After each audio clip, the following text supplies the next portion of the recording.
আসসালামু আলাইকুম রহমতুল্লাহ ইনআলহামদুলিল্লাহ ওয়াসসালাতু ওয়াসসালামু আলা রাসূলিল্লাহ আম্মা বাদ। রিসার্চ অফ ইসলাম ইউটিউব চ্যানেলের পক্ষ থেকে আপনাদের সবাইকে স্বাগতম। আমি রিপন ইসলাম আছি আপনাদের সাথে।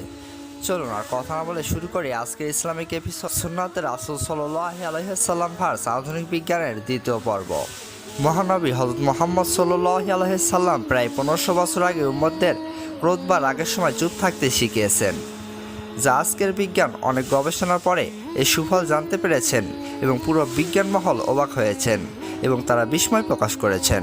হাদিস আব্দুল্লাহ ইবনে আব্বাস রাদিয়াল্লাহু তাআলা আনহু থেকে বর্ণিত, রাসূল সাল্লাল্লাহু আলাইহি ওয়াসাল্লাম বলেন, তোমরা শিক্ষা দাও এবং সহজ করো, কঠিন করো না। যখন তুমি রাগান্বিত হও তখন চুপ থাকো, যখন তুমি রাগান্বিত হও তখন চুপ থাকো, যখন তুমি রাগান্বিত হও তখন চুপ থাকো। মুসনাদ আহমদ হাদিস নাম্বার 4786। রাসূল সাল্লাল্লাহু আলাইহি সাল্লাম যখন তুমি রাগান্বিত হও তখন চুপ থাকো, এই কথাটি তিনি 3 বার বলেছেন, অর্থাৎ এটি অনেক গুরুত্বের সাথে বলেছেন। এবার জেনে নেওয়া যাক বিজ্ঞানের সম্পর্কে কি বলছে। আমাদের গ্রস্ন মস্তিষ্কের এক বিশেষ অঞ্চল লিম্বিক সিস্টেম, মাস্টার গন্ডাস পিটুইটারি আর হাইপোথ্যালামাসের সমন্বয়ে গড়ে উঠেছে লিম্বিক হাইপোথ্যালামাস পিটুইটারি অ্যাক্সিস। এই অ্যাক্সিসের বৃদ্ধির কারণে সৃষ্টি হয় ক্রোধ বা রাগ, রাগ, দুঃখ, ভয়। এসব কিছুর পেছনে আছে মূলত দুটি নিউরো হরমোনের নির্দিষ্ট মাত্রার ওঠানামা। হরমোন দুটি হলো অ্যাড্রিনালিন ও অ্যাড্রিনালিন।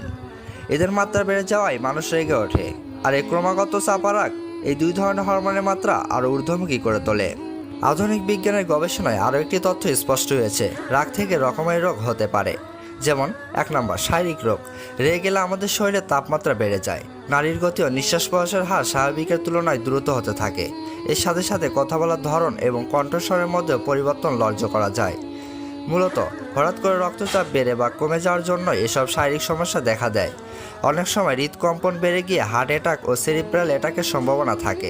এছাড়া রাগ যাদের প্রতিদিনের সঙ্গী, অর্থাৎ কথায় কথায় যারা রাগ করে বসেন, তাদের ক্ষেত্রে দীর্ঘমেয়াদী কিছু রোগ যেমন মাইগ্রেন, ডায়রিয়া ইত্যাদি দেখা দেয়। শুধু তাই নয়, অ্যাজমা বা ডায়াবেটিস রোগীরা রাগের ব্যাপারে সাবধান, কারণ আপনার অতিরিক্ত রাগ এসব রোগের মাত্রা অনেকাংশেই বাড়িয়ে তুলতে পারে। 2 নম্বর, মানসিক রোগ। অতিরিক্ত রাগের কারণে পার্সোনালিটি ডিসঅর্ডার দেখা দিতে পারে। এই ধরনের রোগীদের আচরণে অসামঞ্জস্যতা লক্ষ্য করা যায়। যে বিষয় নিয়ে রাগ করার কোনো কারণ নেই, সেই বিষয়গুলো নিয়েও এরা রাগারাগি করে। মাঝে মধ্যে এদের রাগ রুদ্রমূর্তি ধারণ করে। রাগের ফলে অনেকের মধ্যে বিষণ্ণতা কাজ করে। অনেক ক্ষেত্রে রাগটা হয়তো নিজের উপর হতে থাকে, কিন্তু প্রকাশটা অন্যের ওপর। বিষণ্ণতা বা ডিপ্রেশনের কারণে খিটখিটে মেজাজ দেখা দিতে পারে। অনেক সময় রাগ চেপে রাখতে রাখতে মানসিক সমস্যা দেখা যায়। এসব রোগীরা ছোটোখাটো বিষয় নিয়ে অস্বাভাবিক আচরণ করতে শুরু করে। এদের মধ্যে মন সংযোগের ক্ষমতা কমে যায় ও অস্থিরতা বেড়ে যায়। অনেকে রাগ করে খাওয়া দাওয়া বন্ধ করে দেন, আবার উল্টোটাও দেখা যায়, অর্থাৎ কিছু কিছু রোগীর খাওয়ার পরিমাণ বেড়ে যায়। যেমন অনেক ডায়াবেটিস রোগী রেগে গেলে নিষিদ্ধ খাবার বেশি খেয়ে ফেলেন। রাগ নিয়ন্ত্রণের বাইরে চলে গেলে মানুষের মধ্যে এই অসংযমী আচরণ বৃদ্ধি পায়।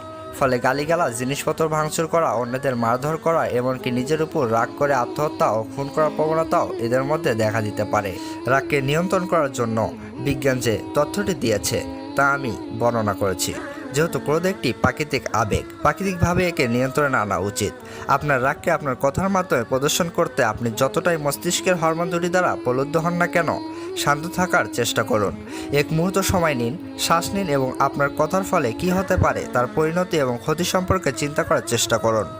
আপনি ভান করতে পারেন যে আপনার ঠোঁট বন্ধ রয়েছে এবং কোনো কথোপকথন না করার চেষ্টা করুন। কথোপকথনে জড়িত অন্য ব্যক্তি চুপচাপ না হওয়া পর্যন্ত শান্ত থাকুন। আপনি এবং অন্য ব্যক্তি শান্ত হয়ে গেলে আপনার চিন্তাভাবনা, উদ্বেগ এবং প্রয়োজনীয়তাগুলি দৃঢ়ভাবে উপস্থাপন করুন। এই পদ্ধতিতে বৃদ্ধিপ্রাপ্ত হরমোন হ্রাস পাবে এবং আপনার কোনো ক্ষতি করতে বাধা দেবে এবং আপনার ক্রোধের উপর নিয়ন্ত্রণ অনুভূতি দেবে। আধুনিক চিকিৎসা বিজ্ঞান প্রচুর গবেষণার ফলে জানতে পেরেছে রাগ মানুষের জন্য ক্ষতিকর, কিন্তু এই তথ্যটি প্রায় 1500 বছর আগে রাসূল সাল্লাল্লাহু আলাইহি সাল্লাম হাদিসের মাধ্যমে ইঙ্গিত দিয়েছেন। আচ্ছা বলুন তো, প্রায় 1500 বছর আগে চিকিৎসা বিজ্ঞানের চর্চা ব্যতীত একজন মানুষ এমন তথ্য দেয় কীভাবে সম্ভব? তে কি প্রমাণিত হয় না রাসূল সাল্লাল্লাহু আলাইহি সাল্লাম আল্লাহর প্রদত্ত রাসূল এবং ইসলাম ধর্ম সত্য ধর্ম? প্রশ্ন রাখছি সকল অবিশ্বাসী ও নাস্তিকদের কাছে। পরিশেষে আল্লাহ তাআলা সবাইকে ইসলাম সম্পর্কে সঠিকভাবে জানার ও বোঝার তৌফিক এবং হেদায়েত দান করুক। আল্লাহুম্মা আমিন ইয়া রাব্বুল আলামিন। প্রিয় ভিউয়ার্স, এতক্ষণ ভিডিওটি ধৈর্য সহকারে দেখার জন্য সবাইকে অনেক অনেক ধন্যবাদ। আমাদের ভিডিওগুলো বানাতে অনেক অনেক পরিশ্রম ও কষ্ট করতে হয়, সুতরাং একটি লাইক দিয়ে আমাদের ভিডিও রিচ বাড়িয়ে দেবেন যেন অন্য সকলের কাছে আমাদের ভিডিওটি পৌঁছায়, এবং আমাদের ভিডিওগুলো বেশি বেশি শেয়ার করবেন। এতে করে অন্যরাও দেখার সুযোগ পাবে এবং আপনারাও অনেক অনেক নেকি পাবেন। আর আমাদের চ্যানেল আরও নতুন নতুন ভিডিও পেতে অবশ্যই আমাদের চ্যানেলটি সাবস্ক্রাইব করে রাখবেন এবং পাশে থাকা বেল আইকনটি ক্লিক করে রাখবেন। এতে করে আমরা ভিডিও আপলোড করলে আপনার সঙ্গে সঙ্গে নোটিফিকেশন পেয়ে যাবেন। আসসালামু